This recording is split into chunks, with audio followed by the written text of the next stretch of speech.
Welcome to Your Yes-Filled Life. I'm your host, Brenda Winkle, educator, healer, speaker, guide, and fierce advocate for your yes. I help sensitive and successful men and women find, reclaim, and live from their full embodied yes. Through empowering you to understand your energetic hygiene, establish healthy boundaries, and heal your nervous system, you'll be able to create your yes-filled life and move through your days with more freedom, more ease, and more joy. You'll hear inspiring stories of people who found their full-bodied yes, thought leaders who pursued their own dreams and are living life on their terms, and learn new ways to find the courage, joy, ease, and freedom to more fully step into your yes-filled life. Say no to the good so you can say yes to the great. Join me on this journey to discover your yes-filled life.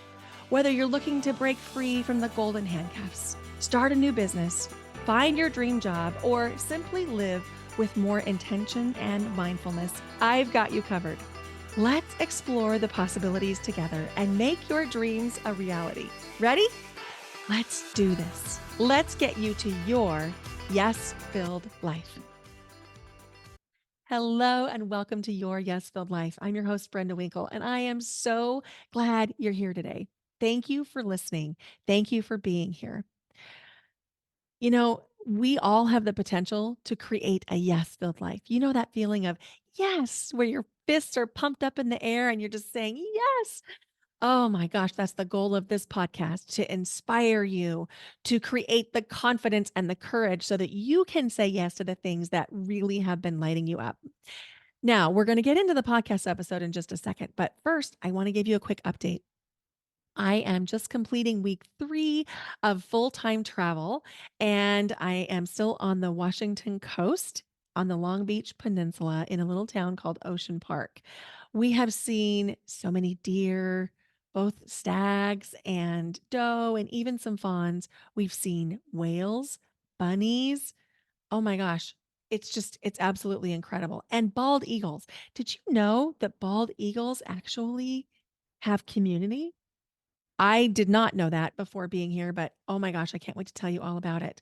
So, next week on the podcast, I have a podcast episode recorded especially about this leg of my full time travel journey. And really can't wait to share it with you. So, be sure that you're following the podcast so you don't miss that episode because it's juicy. Let me tell you, there have been a lot of learnings along the way, a lot of downloads. And let's face it, I am in the midst of an initiation, something like I've never experienced, and I can't wait to share this with you.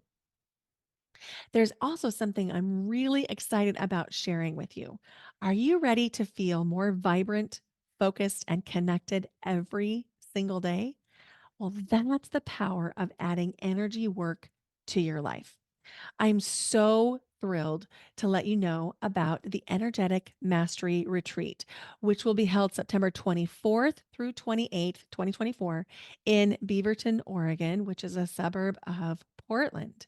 Now, the power of adding energy work to your life is going to create some big changes for you. Imagine being able to set space, to clear space, or clear energy from yourself or the people in your life, your clients, your patients, your students, your kids, just with a few simple things that you can add to your daily routine. Imagine being able to show up more fully every day in every relationship because you know how to stop taking on energy from other people so that you're living with increased vitality, energy capacity. Imagine yourself unhooking from the limiting beliefs and connecting to your infinite potential and fully embodying your most potent empowerment. Playing small becomes a thing of the past. You feel confident, secure, and powerful. This exclusive retreat is designed especially for the sensitive, intuitive, empathic, and successful woman over 40 who's ready to step into her full power, refine her energy, and achieve unparalleled levels of fulfillment and success. Join me for 5 powerful days at the Energetic Mastery Retreat in a beautiful Airbnb in Beaverton, Oregon. You will step into the most confident and empowered version of yourself. For more information, visit brendawinkle.com/energetic, where you can learn more and apply. Now, let's get ready to meet Brooke Jean. Brooke Jean is a licensed therapist, coach, speaker, and the host of the Unperfected Pod on a mission to normalize normal. She believes that life isn't perfect, but it can be unperfected. And using a blend of energy work, counseling, coaching, and facilitation, she guides her audience to let go of who they think they are in order to create the life they've been waiting for. You are in for such a treat. Let's get ready to meet Brooke Jean of Brooke Jean Unperfected. Hey, Brooke. Hello. I'm so excited you're here. And I just want to jump right in and ask you, what is one thing that you either did or didn't do that has led you to your yes filled life? Oh, that's such a good question. One thing I I feel like my whole life has been a series of not doing what I'm supposed to do so that I can say yes to my life. Mhm, In other words, I've done things the non-traditional way. I had a baby in college. I didn't get married. I waited 8 years to get married after that. I left a very probably the biggest one we could talk about is leaving a very steady, stable corporate career as a young single mom and deciding to go out on my own and pursue what I knew at the time was my calling and my purpose. Um, and everybody looked at me like I had 2 heads, like, "Why would you leave such a steady job? Why would you leave the paycheck and all the things?" mhm, mhm, And it was like, "Because that's all amazing, but there is a bigger yes for me over mhm. here." So, Yeah. Oh, I just yeah. got like goosebumps down my arms. Oh, I love that. Um, I love this. How did you know that that was the path for you? When everybody else, especially like as a young woman out of college, you know, you've a single mom, you've got Mhm, all these responsibilities and you've got all these people telling you the conventional way to do things. Like I would assume parents and peers and professors and those kind of things. They're all saying similar things and yet you knew mhm, that that wasn't for you. How did you mhm. know? It's so funny because I think I ignored a lot of the intuitive nudges that tried to let me know a lot sooner than I was willing to listen. Same.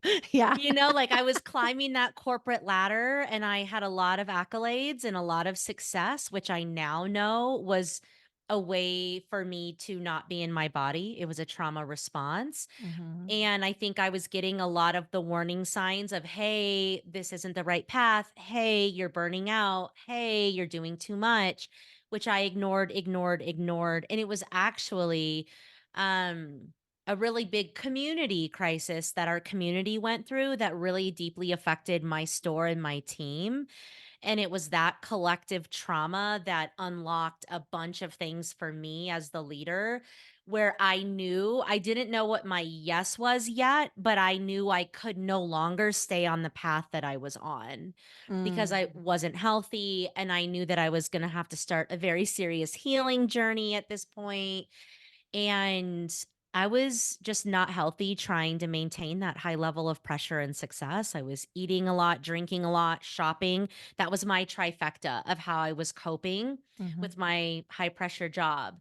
And it all came to a head because of this crisis that we went through as a team. Once things began to settle down, I realized, whoa, I've been doing everything that I'm supposed to do and it's not sustainable long term. Now I want to do what I want to do. I want to have some choice mm, in my life. I want to follow a yes. I want to figure it out. But it really was kind of a kick in the you know what from the universe that said, mhm, it's time. And I felt so sure that it was time to listen at this point. I just knew it in my bones like, I can't keep doing this this isn't healthy. This doesn't make me happy. I'd rather risk and see what's on the other side of the unknown than stay here. Mm, that's how it happened for me too. Really? I didn't fully know what the yes was, but I knew for certain what the no was. Yes. And I knew that I couldn't continue. And Mhm, you said something I'd love to go back to. You said that the high achieving job and mhm, going for the accolades was mm, a trauma response, but you didn't recognize it. And for the listener that may be going, What do you mean it's a trauma response? mm, Could you unpack that a little bit? And we've buried the lead here, which mhm, is that you are a mental health professional, an expert mhm, on all the things. And mhm. feel free to share that with our listeners too, but I would love to know how that trauma response showed up for you in chasing the accolades and the achievement. Yeah. So I believe, based on my personal experience and my professional experience, like you said, I'm a licensed professional counselor. I'm also a coach. I'm also a consultant. That my perfectionism, which is what drove the straight A student, the being the captain of the cheer, being the all American dancer. I never could just do something. I had to be the star. I had to be the best. Yeah. And that translated into motherhood and that Mhm. translated into work. And so I was running on adrenaline and I was going for that next promotion. So I ran Target stores, which anybody that's done retail knows it's hard work.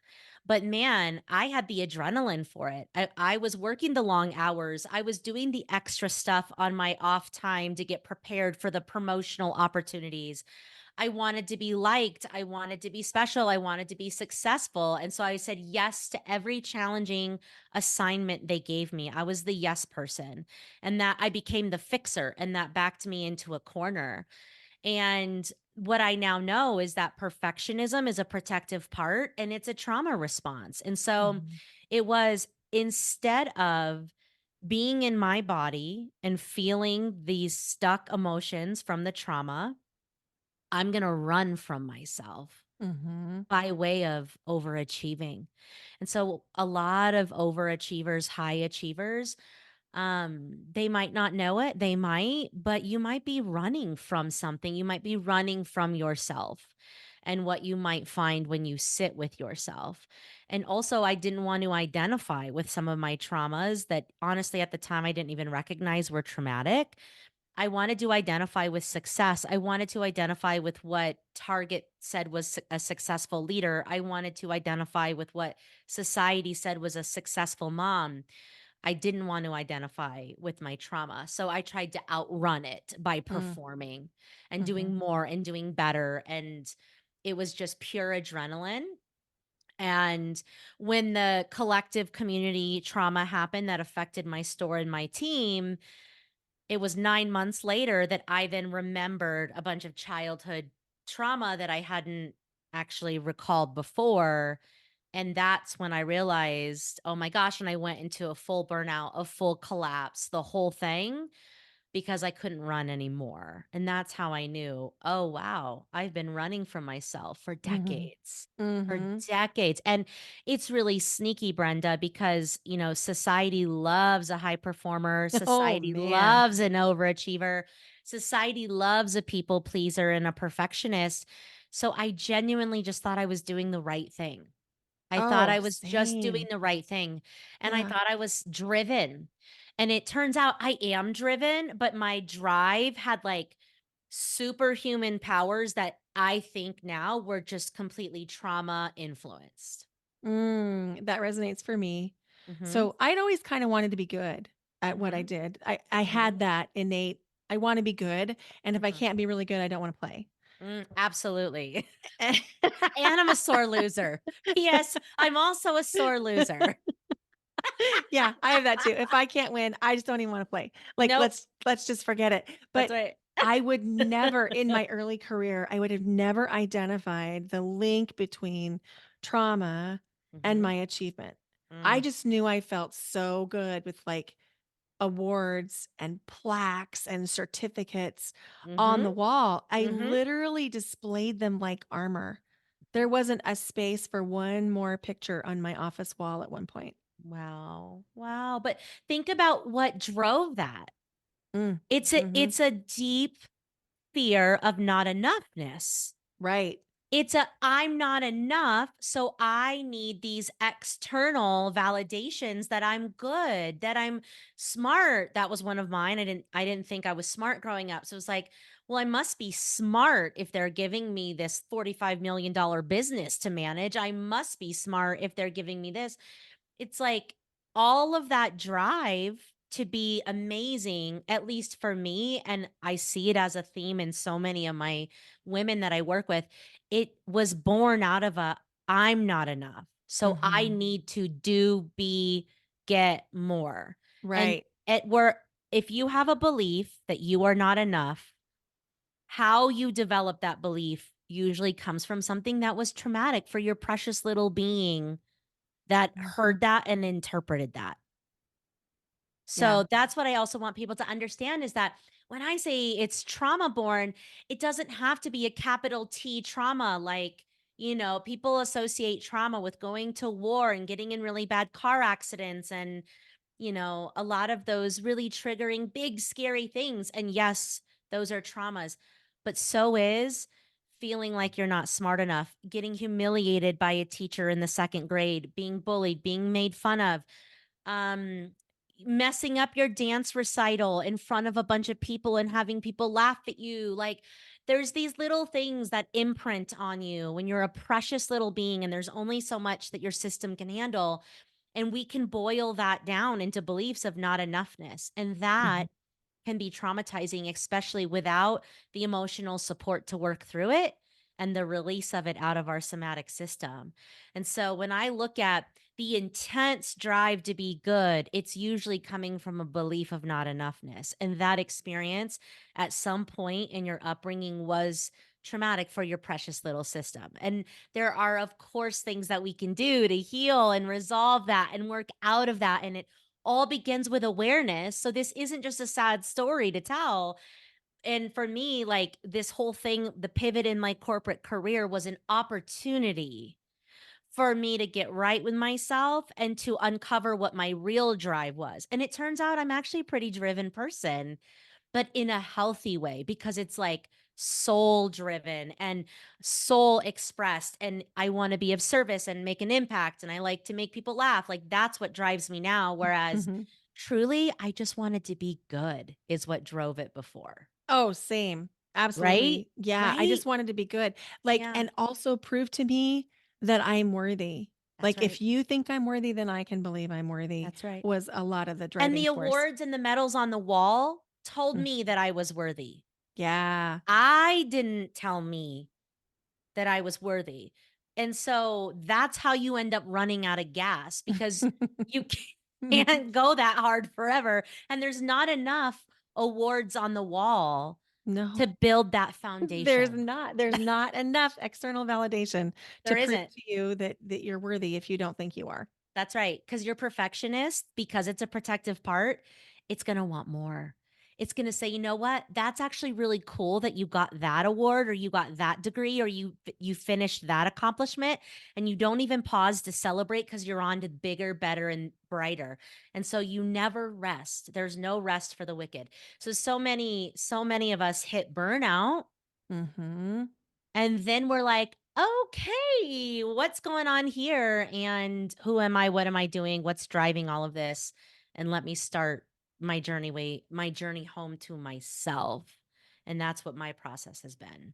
Yeah, I love that. Mm. Thank you for sharing. And you Yeah, are the host of the Unperfected Pod. that's And right. I'm going to put the link to the episode where I was on your show Yes. in the show notes here because, Loved having you. oh my Absolutely gosh. loved. You brought your magic to my show.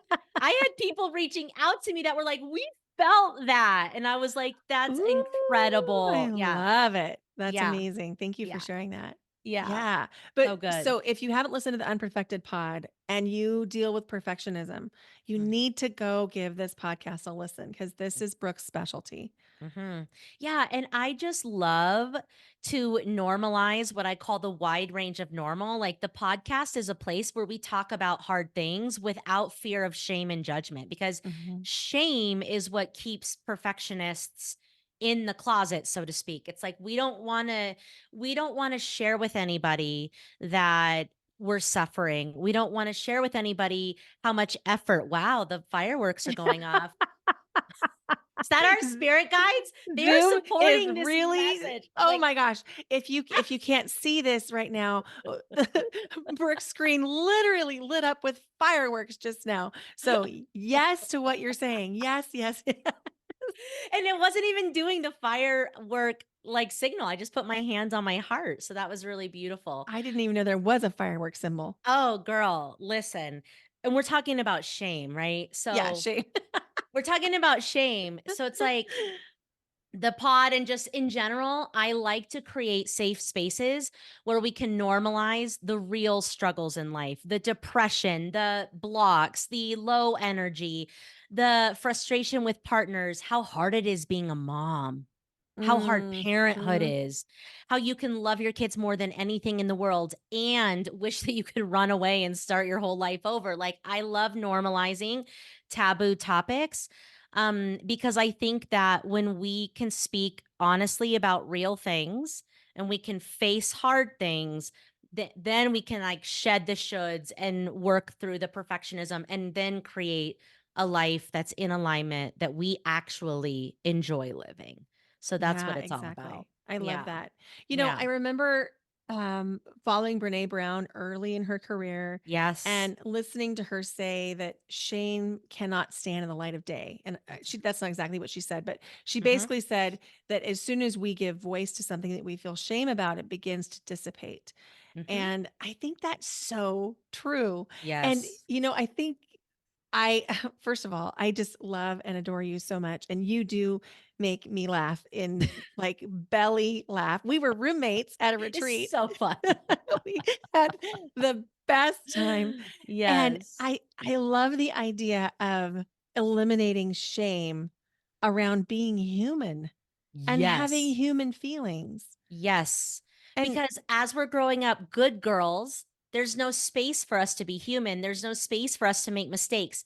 There's no space for us to have big feelings. And so part of detoxing perfectionism is allowing yourself to be human and saying, it's okay to struggle. It's okay that, you're going through this. And because I'm a therapist, it's like I know that we all have something that we're going through. All That's of right. us. Everybody has a thing or a collection of things that are hard and that are messy. And when you like hang out in your shame and in silence and in separation, you can create a monster out of yourself, literally. And for us perfectionists, what we would do is because of the shame, we would double down on our perfection. We would Mhm. double down. So, like, my cycle was I would wake up in the morning in a shame spiral over the things that I drank, ate, and shopped the night before.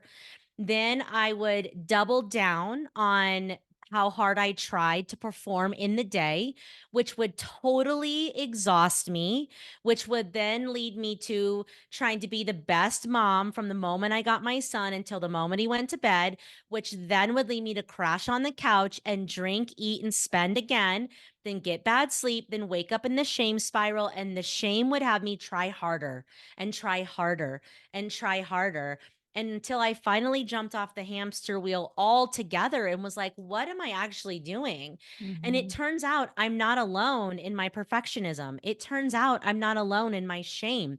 It turns out I'm not alone in my crummy coping mechanisms that I've adopted to deal with the high pressure of the reality I've created for myself. Mhm. Turns out there's a lot of women walking around who look like they have it all, right? They have the relationship, they have the career, they have the house, they have the 401k, they have the vacations, they have the Instagram, and they're also drinking too much at night. They're also binging and purging. They're also shopping and hiding. They're crying in their closet and they're That's right. suffering silently. And no one would ever guess. And the world keeps celebrating them and giving them awards. And It's so very confusing. it can get dangerous, Mhm. and it can get really scary, and so a lot of times women will come to me and they have big careers and they have big lives, but they are hanging on by a thread and they're not well, and then they're ready to do it a different way. Yeah. They're That's ready what the to people that I work with too. They're ready yeah, for something new, that ready now for the something next different. chapter. Yeah. That's right, and they're like, there's a lot of fear and a lot of courage that comes with that decision because a lot of times people are like, I have worked my life to create this life, to build this, um, what's the word I'm looking for? Empire. Mhm. And if I slow down and if I'm not perfect, it's all going to come crumbling down. How much do you think menopause or perimenopause Mm. plays a role in this happening for so many women in their late 30s, 40s, and 50s? Oh, girl, I am just starting to scratch the surface on that conversation because it is such an important and juicy one. Because I now do think that so my I call it a midlife awakening. It would definitely felt like a midlife crisis in the moment. It felt like a it felt like a mental breakdown, honestly. Mhm. And I don't use that word lightly. I know it's overused. But I was 33 and it turns out that 33 is a magic number for women to have a midlife Mm. crises, aka awakening. And it also turns out that perimenopause is hitting us younger and younger. And so 33 is not too young for that. So there's something that's happening. I think there's many things at play. Okay. I think midlife we're going to have an existential awakening. Mhm. Period. That if you study humans, we hit a point where we go, what is it all for? What am I Mhm. doing? Is this the life that I wanted? Like all we start asking those beautiful but also really scary existential questions. But it also usually comes at like a turning point, like a divorce happens or you a loss of a job or getting really sick or something big. Sometimes it's a trauma that kickstarts Mhm. this existential opening and awakening. And then you also layer in the decades of unresolved and unprocessed emotion and trauma that eventually bubbles up to the It surface. does bubble up. And It honey, I'm does. telling you, 33 is a magic number where it bubbles up and it might come out in an autoimmune disease or in my midlife awakening or whatever. But I think, and then energetically, there's a lot happening too. So I think there's like four things that are all happening at once and probably things I'm not even considering that lead to this blossoming of us as women at that point. I was 35 Okay. when I got divorced, and I was 33 No way. when that origin story that I read for you at the Yes. retreat, I was Yes. 33. Girl, girl. Have you read the book Transitions by William Bridges? No, I'm gonna Okay, put it on so my list. since you're such the queen of the second chapter in the yes filled life and just transitioning and ushering people into what's next for them, I highly recommend for anybody that's going through a transition. William Bridges is like a transition expert. So he has just studied the human phenomenon that is transition. And it's in his book that he talks about the age 33. Wow, okay, I'm It's gonna a check that magic out. number, baby.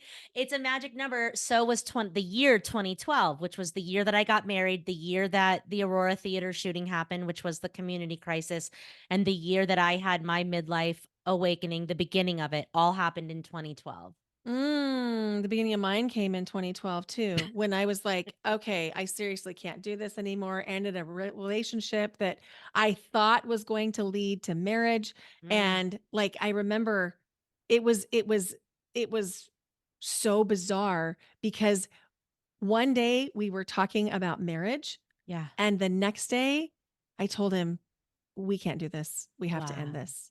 And it was just like that when I got Ooh. really clear about what it was all feeling like.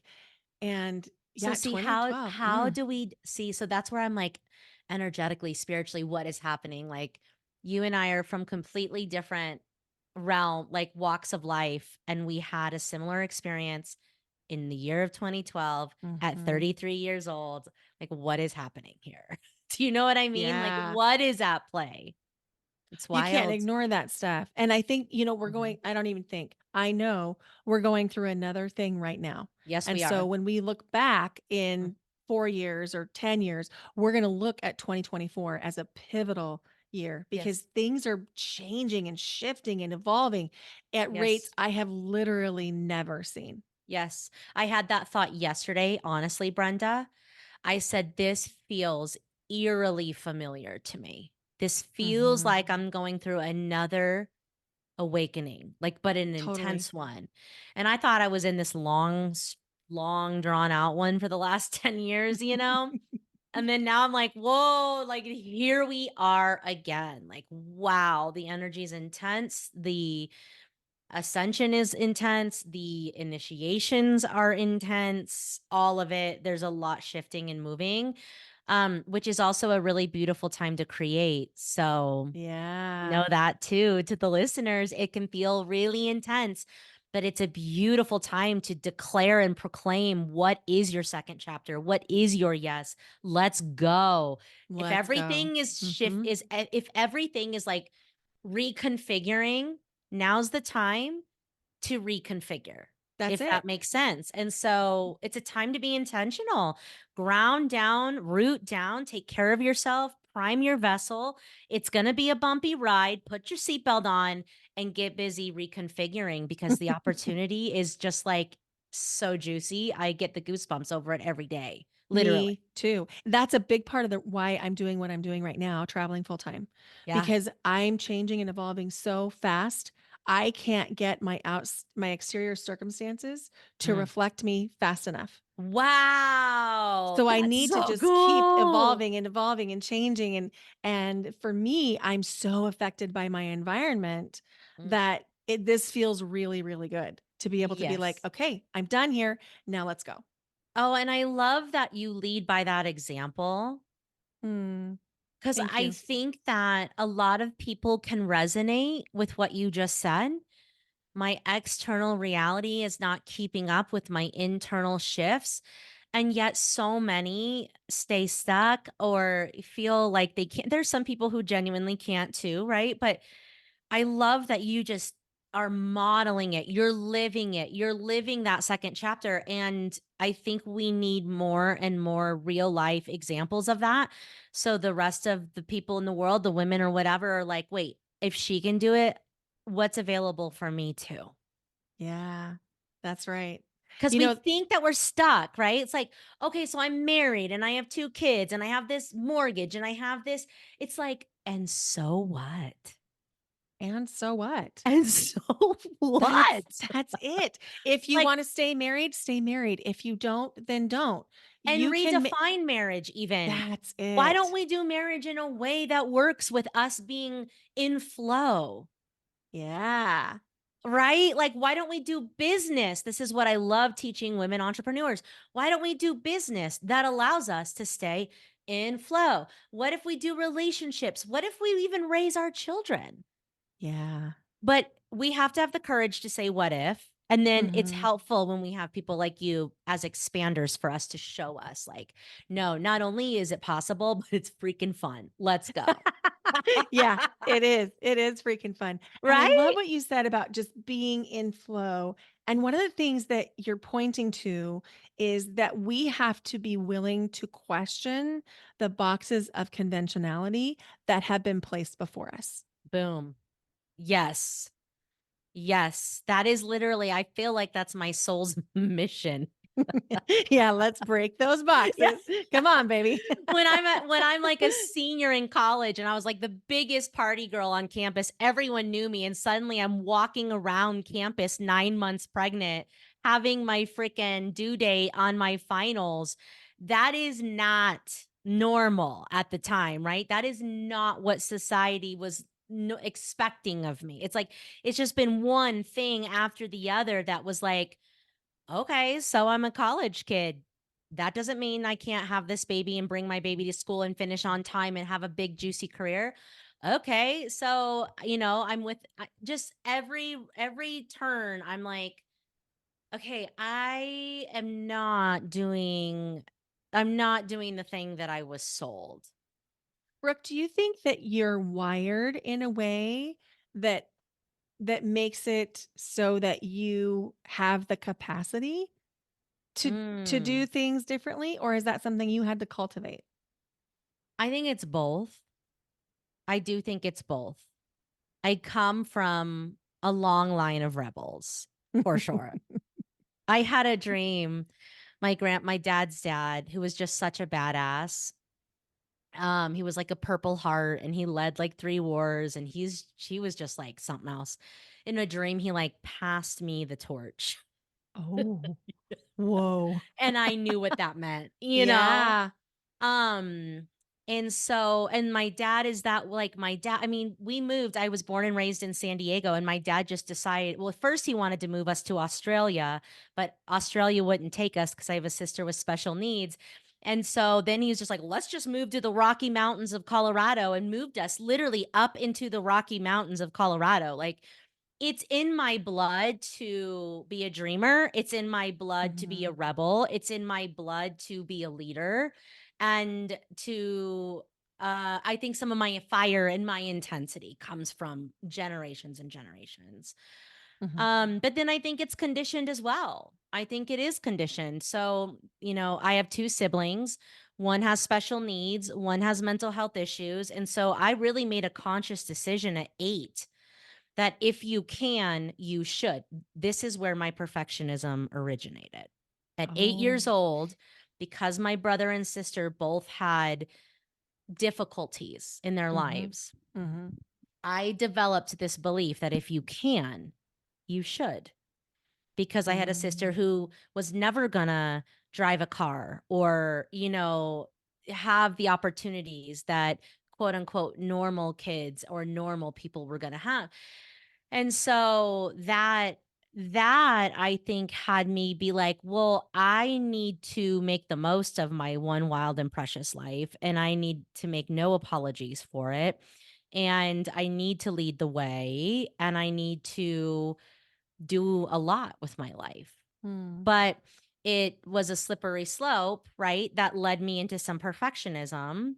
But it was also brewing this rebel inside that was like gonna do things her way. Mhm. So I'd Mhm. say it's both. I really do think it's both. And I also am an Enneagram 7. So I'm just like squirrel. I get excited. Everything's cool. I have, there's the idea, there's no shortage of ideas and excitement around everything. And so that traditional path didn't fit well with somebody who has so many ideas and wants to do a lot of different things. That resonates for me. I'm a Mhm. manifesting generator in human design, Yep. and, ideas are Yep. like I Oh. am rich with ideas. Mhm. Mhm. I could Mhm. come up with a different business model every single day if you'd let me. The work is to not do that. The That's work right. is to follow through, Finish. The work finish is to something. stick something out. I know it's so hard, isn't it? It's so hard because I have all these great ideas.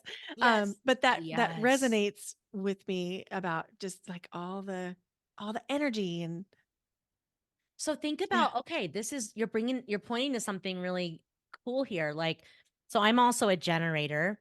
I'm an Enneagram 7 and I'm a perfectionist. So can you imagine the frustration we feel sometimes Yeah. when we have all these ideas and we get a burst of energy, but then we can't finish it for a lot of different reasons. We Mhm. can't finish it because we're distracted to the next thing. We've Mhm. lost our mojo with this thing and we can't make it perfect. So Oh, that's before it right. can get to perfection, we're on to the next. So we end up starting a lot of things and not seeing it all the way through, which means we're just always in the startup phase. We're always in the push. And that Mhm. can be really exhausting if you don't find a way to work with your system and go, wait, let's see something through. Let's Right. actually stay here now. Let's find Like, novelty somewhere else. yes, that's it. That's it. And I mean, I'm telling you, it's hard. I love Mhm. my brand Unperfected. We can ride this puppy all the way home for the rest of my career. And all every day, I'm like, I feel like there's something bigger bubbling inside of me. I just can't help Mm. it. I can't help it. So yeah, I think it can be really frustrating at Yeah, for times sure. when you have a combo like that, you know? So I was raised, and you and I have talked about this off the podcast, but I was Mhm, a musician, I still am, for mhm, 26 years. And in mhm, music, there's no such thing as an A minus. There's no mhm, such thing as a 90%. It mm. must be perfect. Yeah. And so I have that perfectionism deep within me, raised by a couple of perfectionists who are also musicians. Wow. And to your point, it is really maddening when, when you can't get it perfect. Isn't it? Yeah, it's It maddening. it's And maddening. yeah, it's enough to just, yeah, send you into Drive you to spirals. drink, eat, and spend too much. That's right. My trifecta that I've had to work on, like, it is. It really is. So, it's all but this is all beautiful because it's just awareness of who you are and what makes you tick and what your patterns are, and it's compassion for all those Mhm. parts and pieces, and then it's learning to work with yourself to consciously create and live a life that feels good and that you can, contribute in a meaningful way, whatever that looks like for you. But man, I feel like I was going backwards, like running up the hill backwards the wrong way for the first 3 decades Mhm. until that 33 when I was like, oh, but if I turn around and I take this weight off my back and work with things like flow and energy and I get this trauma out of my body and I start resting in enoughness versus this crazy idea of perfection, like I might actually make it to the summit. I might actually get to the top. And I better have a picnic and a glass of champagne and enjoy it when I get there too, versus wanting to go Yeah. to the next one. So Yeah. it's definitely been a journey of learning to work with all of these parts and pieces of who I am to create a life that I actually love. And you're so gifted at it. It's so inspiring to Thank you. watch, Thank and you. I love your podcast, Thank and you. I love any chance I get to just have a conversation with you. And one of the things that you offer that we haven't talked about yet is Mhm. brain spotting. Yes. Can we talk about brain spotting? Yes. Oh my god, brain spotting is one of those things that's still to this day hard to explain exactly what it is, but I'm going to do my best. And one of the reasons why it's hard to explain is because we are just scratching the surface with understanding what is actually happening in the brain and body when we experience trauma and when we renegotiate and resolve trauma. Mhm. But essentially, you have 11 billion receptors in your brain and body that are receiving information at all times. 10 out of 11 billion are in your eyes. Your retinas are an extension of your brain. So when we experience trauma, most of the time it comes through the retina. It travels down the optic nerve. It goes to this thing called the thalamus. The thalamus decides if it's scary or not. If it's scary, it goes to the amygdala. We call her Amy. And then Amy decides what level of threat is needed here: fight, flight, freeze, or fawn. And she fires up the nervous system with the trauma response. Okay. Then we flood our system with adrenaline and cortisol. We are the only animal that when we survive a trauma, we don't discharge that Mhm. flood of hormone, that trauma Mhm. response. And also, when we experience a traumatizing experience, it once Amy determines it's a trauma, it fragments off into different parts in our brain and our body. So that's why a lot of times people can't remember their trauma, or when they do remember it, they don't remember the whole story. They remember bits and pieces. It's why people can remember trauma much later when a trigger happens. It's why a smell can remind you of something, or a sound, a big bang can trigger you, because the traumatic experience fragments, and that's on purpose. Mhm. That's Right. partly dissociation. Your brain and body doesn't want you to be fully present for the trauma, because trauma is just really too much for your system in the That's moment. it. That's it. That's it.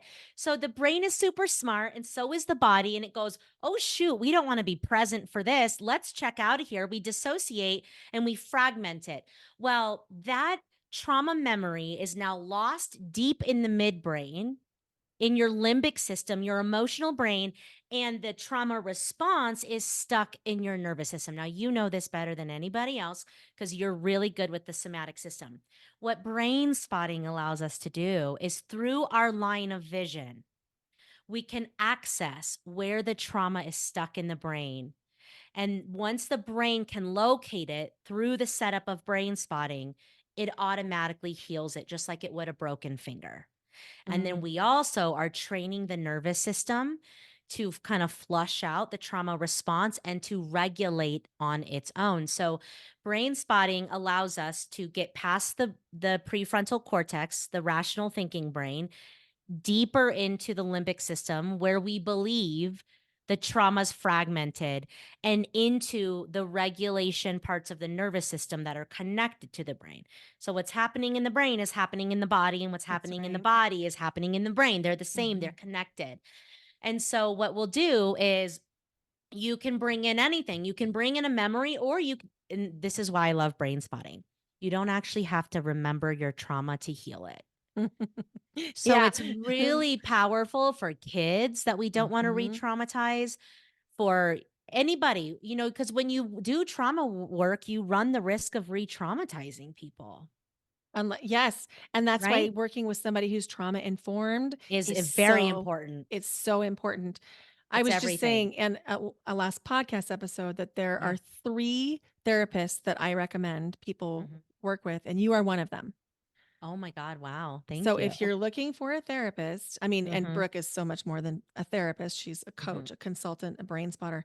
Yeah. Yeah, connect with her. You can connect with us because we can do brain spotting for nationwide. So, brain spotting is used by therapists, coaches, physical therapists. You don't have to be a therapist to get trained in brain spotting.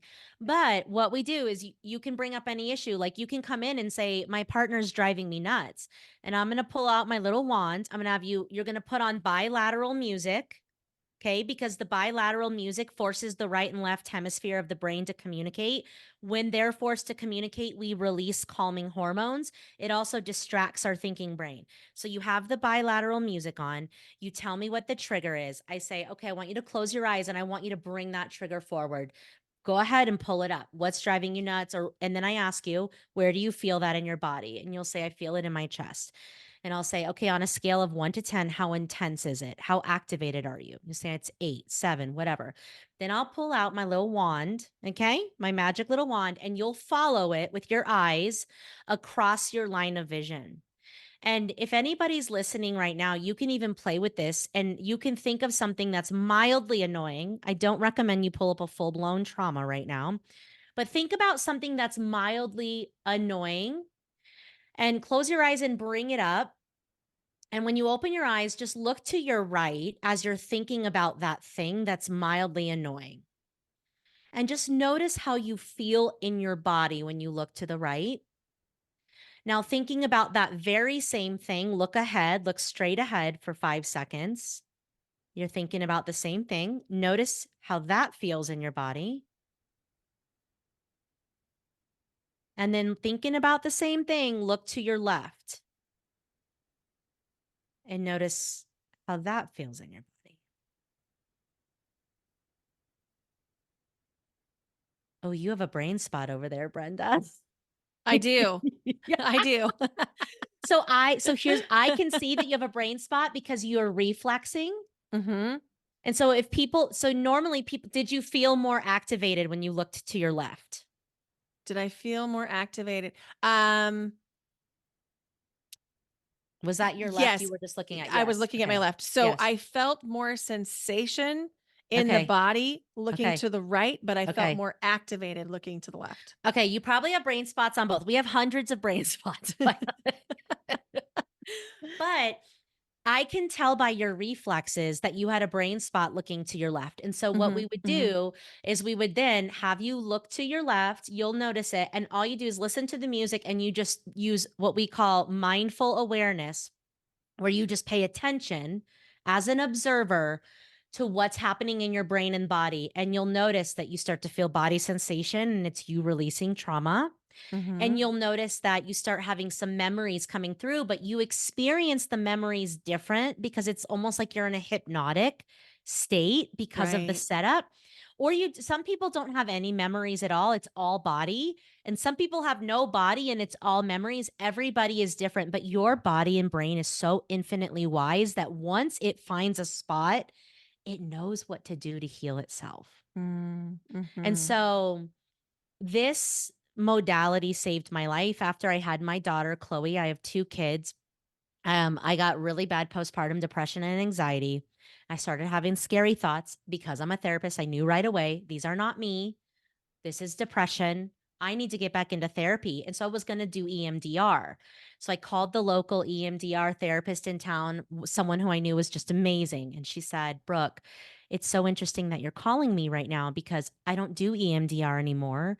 Now I only do brain spotting. It's like EMDR's fancy new cousin that's, I think, better and more efficient. And I'm actually doing the first ever study on perinatal mental health and brain spotting if you wanted to be part of the study. Oh my You can have it gosh. for half off. I said, "Fuck yeah, sign me up for the study." That's So synchronicity right there. girl. So I went in and in my first session, I went in with suicidal ideation, just guys low. I was really low and I had identified a belief that I was disgusting. I thought I was a disgusting person because of some childhood trauma. By the end of that one session, Brenda, I could not connect to that belief. It felt Mm, irrelevant. I couldn't get emotionally charged to it. And I was like, what just happened? And I had a massive somatic release. I mean, I cried harder than I'd ever cried. I like laid down on the couch and I curled into a ball and I was hysterical. This is normal, guys. This is like the body keeps the score and the body yeah. needed to weep. My Right, body right. needed to weep. So do Mhm. not be afraid of your own emotions. Do not be afraid of your big somatic releases. It was beautiful. It was decades of purging. And at the end, I said, I cannot connect to this belief that had been crippling me my whole life. So the next session, I worked on the next belief, which was that I was bad. Meanwhile, my suicidal immediately started lifting. Immediately, I started coming up a notch, just 1%, 1%. By the end of 6 sessions, I was in a completely different state. I had healed these deep beliefs about myself. And I said, this is magic. I need to know how to do this. And it just so happened that the training was coming through Fort Collins. It's not something that it's an international modality that it's not easy to like catch a training. Do you know what I'm saying? Like it's not Right. common that it's just coming through Fort Collins. But I knew. So I got trained. I went through phase 1, I went through phase 2 and basically now I bring that modality to my counseling and my coaching because it's not here's the last thing I'll say about it. It's not just used for renegotiating trauma. It's used with athletes and leaders to help remove subconscious blocks Mm, because the principle of visualization, which we know athletes do, they visualize their peak performance. We find a resource brain spot and we build neurobiology to that visualization. So if you can imagine energetically, you're visualizing your peak performance and you're getting your neurobiology on board starting to create some momentum toward your peak performance. So it's we so work through good. the traumas and then we do what it's called expansion, the expansion model. And that to me is the way we somatically get on board with things. So I love brain Oh spotting. my gosh. My Thank you. practice does it. I do it. Megan on my team does it. We do it in groups. I do it in workshops. We do it with teams. There's self things that you can do. When you're gaze spotting, when you find a spot and you zone out and it feels really good, Mhm. that's you brain spotting. You're healing yourself. Never Yeah. mess with someone in a gaze spot. My daughter does it all the time. I'm like, everybody leave her alone. She's healing her brain.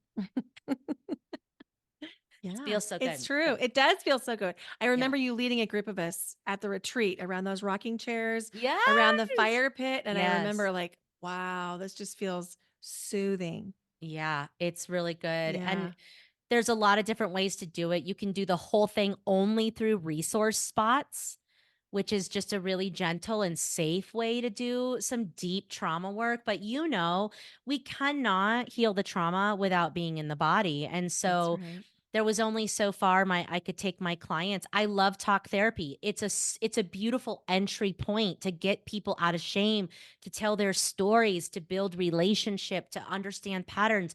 But if you are really ready to get it into that deep work and heal your trauma, you got to have a brain and body based therapy, or a body based, a somatic, or else it's still there. It's That's still in right. there. That's So, right.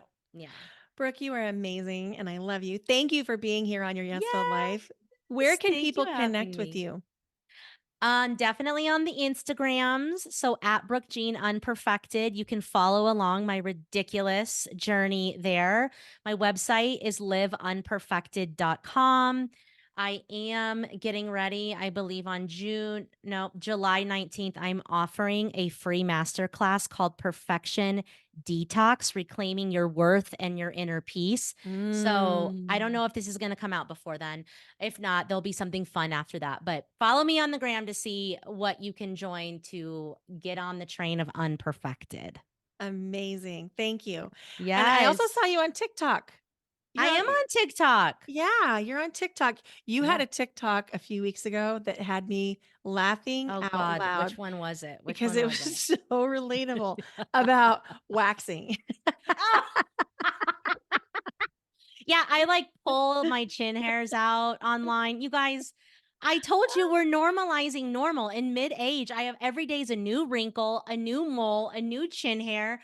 I got my first wax in like 6 years, and I got to tell you, I just keep it real. I keep it real. If we can't have fun, if we can't laugh at the ridiculousness that is like the pressure on us to be and look and do a certain thing, what's it all for? But yeah, What's it all for? You what's it know, all I for? just invested in like a $30 set of tweezers that includes a light. Ah! Oh, Oh my god. I You better share it with me. I wanna know about this okay. tool. That I sounds will incredible. It's in my purse, which is in the other room. So I will I get love it. it. I will send you a picture, share the brand. Oh, Oh listen, my gosh. we can't gatekeep those things with people. You No. know what I mean? That's Everybody right. has the long hair they need to pull out. I'm just saying. Just That's saying. right. And all you have to You're do not a is be weirdo. driving in the sun and look in the mirror and there it is. And there it is. You're like, wow. Hi. Hi, Hector. Thank you so much for having me. This has been so fun. Oh, it has been. Thank you. Yeah. Oh my gosh, that was such a great episode. Brooke, thank you for being a guest on the podcast.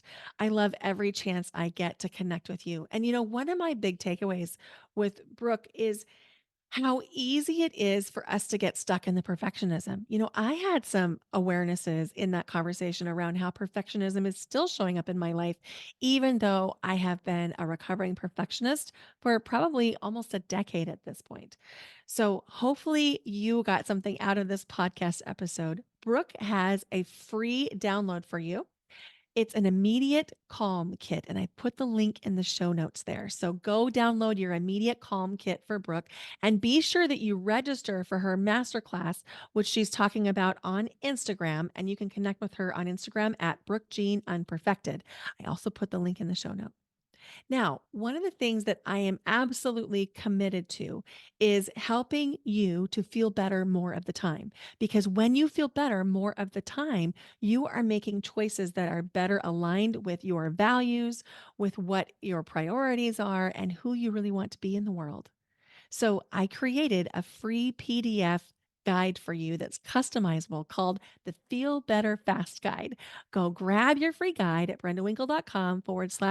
Feel Better Fast, all lowercase, all one word. And of course, I put the link in the show notes just in case you're interested. Be sure that you're following the podcast so you can catch all the episodes about what it's like to be traveling full time. And if you haven't yet left the podcast a rating or a review, that is truly the most helpful thing that you can do for the podcast. Please go leave your 5-star rating wherever you're listening. And if you loved this episode, would you please share it with someone you care about? Thank you so much for listening. Bye for now. Until next time.